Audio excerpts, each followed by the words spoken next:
ഫുഡൊക്കെ കഴിച്ച് ആദ്യം മുകളിലേക്ക് പോയിട്ടും ജാനി മീനുവിനെ ചുറ്റിപ്പറ്റി താഴെ തന്നെ നിന്നു.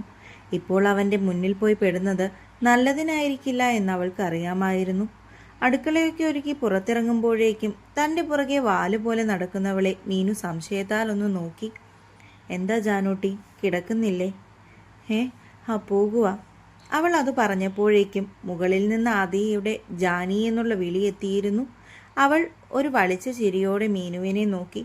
ചെല്ല് ചെല്ല്, നിന്റെ ഭർത്താവ് വിളിക്കുന്നുണ്ട്.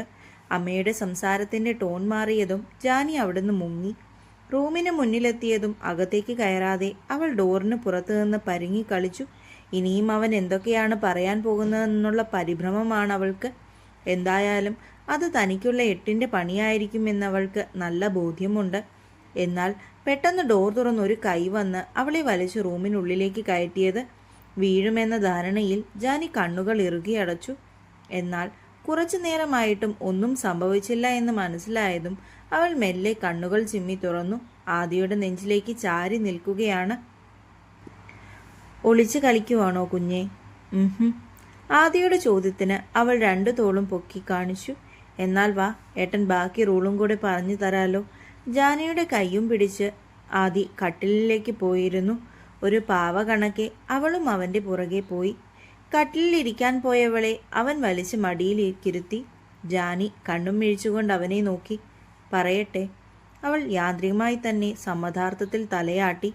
നാളെ മുതൽ രാവിലെ എഴുന്നേറ്റ് എൻ്റെ ഒപ്പം വർക്കൗട്ട് ചെയ്യാൻ വരണം. ഇപ്രാവശ്യം അവൾ ശരിക്കും ഞെട്ടി. അവനിൽ നിന്ന് അത്തരത്തിലൊരു നീക്കം അവൾ പ്രതീക്ഷിച്ചിരുന്നില്ല. ജാനിയുടെ കണ്ണുകൾ ദയനീയമായി അവൻ്റെ മുഖത്തെ തേടി. പ്ലീസ് ദത്തേട്ട, അതുമാത്രം എന്നോട് പറയരുത്. ഒരു പ്ലീസുമില്ല കുഞ്ഞെ. കുറച്ച് ദിവസമായി നിന്നോട് ഈ കാര്യം പറയണമെന്ന് ഞാൻ വിചാരിക്കുന്നു. ഇപ്പോഴാണ് അതിനൊരവസരം ഒത്തുവന്നത്. എന്തായാലും നീ എനിക്ക് വാക്ക് തന്നതാണ്. So you have to follow it.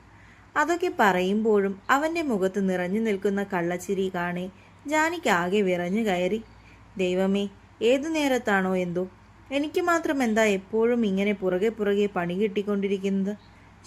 ഇതിപ്പോൾ വാക്കും കൊടുത്തുപോയി. ദത്തേട്ടനായതുകൊണ്ട് സോപ്പിടലൊന്നും നടക്കില്ല. വേറെ ആരെങ്കിലും ആയിരുന്നെങ്കിൽ ഒരു കൈ നോക്കാമായിരുന്നു. 2 ദിവസവും കൂടി കഴിഞ്ഞിട്ട് പോരെ ദത്തേട്ട. എന്നിരുന്നാലും അവൾ ഒരു ശ്രമം നടത്തി നോക്കി. ഇത്രയൊക്കെ ആയതല്ലേ, ഇന്നിനി പഠിക്കേണ്ട, കയറിക്കിടന്നുറങ്ങിക്കോ.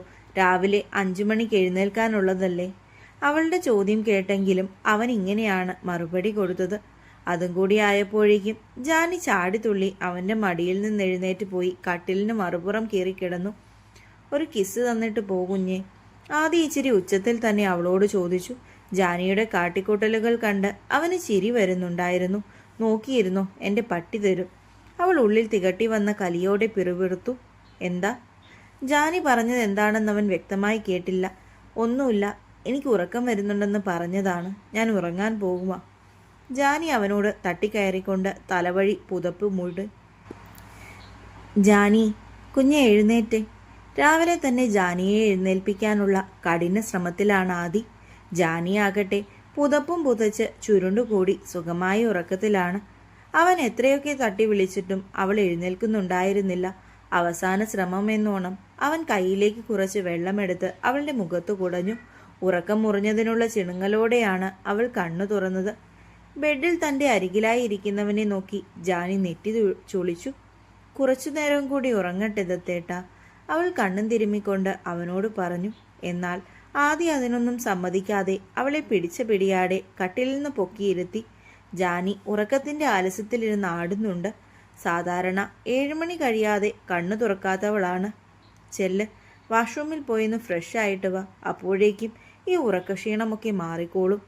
ജാനി അവനെ കണ്ണുകൂർപ്പിച്ച് നോക്കിക്കൊണ്ട് കട്ടിലിൽ നിന്ന് എഴുന്നേറ്റ് ആടി ആടി വാഷ്റൂമിലേക്ക് പോയി. എങ്ങനെയെങ്കിലും സമയം പോകട്ടെ എന്ന് വിചാരിച്ച് സാധാരണത്തേതിലും കൂടുതൽ സമയമെടുത്താണ് അവൾ വാഷ്റൂമിന് പുറത്തേക്ക് ഇറങ്ങി വന്നത്. അപ്പോഴേക്കും സമയം 5:30 ആയിരുന്നു. ആദി അക്ഷമയോടെ അവളെ കാത്തിരിക്കുന്നുണ്ട്. നീ എന്താ അതിനുള്ളിൽ നിന്ന് ഉറങ്ങുകയായിരുന്നു? എത്ര നേരമായി പോയിട്ട്? ജാനിക്ക് ഇട്ടുമാറാനുള്ള ട്രാക്ക് പാൻറ്റും ബനിയനും എടുത്ത് അവളുടെ കയ്യിലേക്ക് കൊടുത്തുകൊണ്ട് അവൻ ചോദിച്ചു. ഞാൻ ഉറങ്ങുമൊന്നുമല്ലായിരുന്നു. ഇവിടെ നിന്ന് തന്നെ മാറിക്കോ, ഞാൻ വർക്കൗട്ട് റൂമിലുണ്ടാകും. കയ്യിലിരിക്കുന്ന ഡ്രസ്സും കൊണ്ട് പിന്നെയും വാഷ്റൂമിലേക്ക് കയറി പോകാനാഞ്ഞവളെ ആദി തടഞ്ഞു. വർക്കൗട്ട് റൂമിലേക്ക് ചെന്ന ജാനിക്ക് പിന്നീട് അങ്ങോട്ടേക്ക് ഒരു യുദ്ധം തന്നെയായിരുന്നു. ഒരു ദാക്ഷിണ്യവും കാണിക്കാതെ അവളെ കൊണ്ട് എല്ലാ എക്സസൈസും അവൻ ചെയ്യിപ്പിച്ചു. ഇതിലും ഭേദം ആദ്യം അവളെ പഠിപ്പിക്കുന്നതായിരുന്നെന്ന് തോന്നിപ്പോയി ജാനിക്ക്. ഒടുവിൽ വർക്കൗട്ട് എല്ലാം കഴിഞ്ഞപ്പോഴേക്കും ഒന്ന് നടക്കാൻ പോലും ആവാത്ത വിധം അവൾ കുഴഞ്ഞു. അവിടുത്തെ വെറും നിലത്തേക്ക് അവൾ മലർന്നു കിടന്നു. ജാനിയുടെ ഓരോ കാട്ടിക്കൂട്ടലുകൾ കണ്ടുകൊണ്ട് ആദ്യം അവൾക്കരികിൽ തന്നെ ഇരിക്കുന്നുണ്ടായിരുന്നു.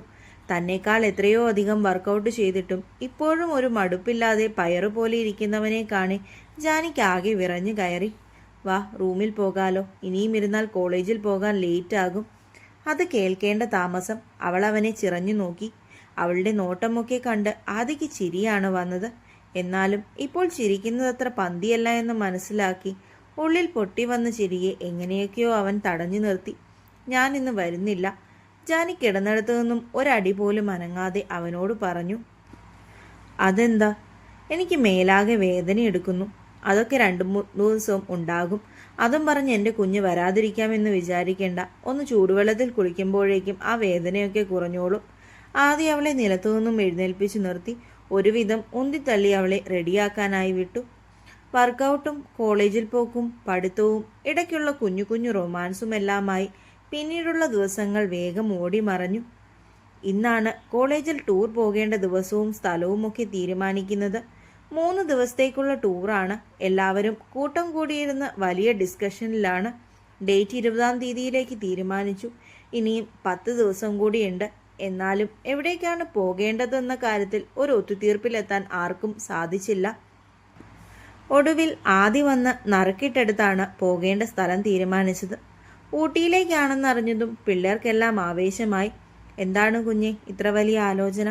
തൻ്റെ തൊട്ടടുത്ത് ഉറങ്ങാതെ കിടന്നുകൊണ്ട് എന്തോ വലിയ കാര്യമായി ചിന്തിച്ചു കൂട്ടുന്നവളോട് ആദി ചോദിച്ചു. പക്ഷേ അവൻ ചോദിക്കുന്നൊന്നും ജാനി കേൾക്കുന്നുണ്ടായിരുന്നില്ല. കവിളിൽ ആദിയുടെ വക ഒരു ഉമ്മ കിട്ടിയപ്പോഴാണ് അവൾ ചിന്തകളിൽ നിന്ന് ഉണരുന്നത്. എന്താ ദത്തേട്ടാ, ഇത് തന്നെയാ ഞാനും ചോദിക്കുന്നത്. നീ എന്താ ചിന്തിച്ചു കൂട്ടുന്നത്? അവളിലേക്ക് കുറച്ചുകൂടി ചേർന്ന് കിടന്ന് ജാനിയുടെ തലയെടുത്ത് കൈക്കുഴിയിലേക്ക് എടുത്തു വെച്ചു ആദി. അവൾ കുറുകിക്കൊണ്ട് അവനോട് പറ്റിച്ചേർന്ന് കിടന്നു. ഇപ്പോൾ അവൻ്റെ ചൂട് പറ്റി കിടക്കാൻ ജാനിക്ക് വളരെ ഇഷ്ടമാണ്. അതുണ്ടല്ലോ ദത്തേട്ടാ, നമ്മൾ കല്യാണം കഴിഞ്ഞിട്ട് ഇതുവരെ ഒരുമിച്ച് എവിടേക്കും പോയിട്ടില്ലല്ലോ. ഇത് നമ്മളുടെ ആദ്യത്തെ ടൂറല്ലേ? അത് ആലോചിച്ചതാ ഞാൻ. ആണോ? അങ്ങനെയാണെങ്കിൽ ഇത് നമ്മളുടെ ഹണിമൂൺ ട്രിപ്പ് ആയിരിക്കുമല്ലോ കുഞ്ഞെ. അവൻ ഒറ്റക്കണ്ണിറുക്കിക്കൊണ്ട് അവളെ നോക്കി. ആദിയുടെ ചോദ്യം കേട്ടതും ജാനിയുടെ കവിളണകൾ ചുവന്നു തുടുത്തു. അവനിൽ നിന്നും അത് മറയ്ക്കാനായി അവൾ 2 കൈകൾ കൊണ്ടും മുഖം പൊത്തി. ഹൈ, എന്താ ഒരു നാണം! കല്യാണം കഴിഞ്ഞ് ഇത്ര നാളായിട്ടും ഞാൻ ഇപ്പോഴും പട്ടിണിയാണേ. അത് വല്ലതും ഓർമ്മയുണ്ടോ എൻ്റെ കുട്ടിക്ക്? ദത്തേട്ടാ, അവളൊന്ന് ചിണുങ്ങി. എന്തോ? ജാനിയുടെ മുഖത്തു നിന്നും കൈകൾ എടുത്തു മാറ്റിക്കൊണ്ട് അവൻ വിളി കേട്ടു. എന്തോ അവൻ്റെ നോട്ടം അവൾക്ക് നേരിടാൻ സാധിക്കുന്നുണ്ടായിരുന്നില്ല. നമുക്കും ജീവിച്ചു തുടങ്ങണ്ടേ കുഞ്ഞേ? അവളോട് അങ്ങനെയൊക്കെ പറയുമ്പോൾ ആദിയുടെ മുഖത്തെ കുറുമ്പ് മാറി അവിടെ പ്രണയം നിറയുന്നത് ജാനി അത്ഭുതത്തോടെ നോക്കിക്കണ്ടു.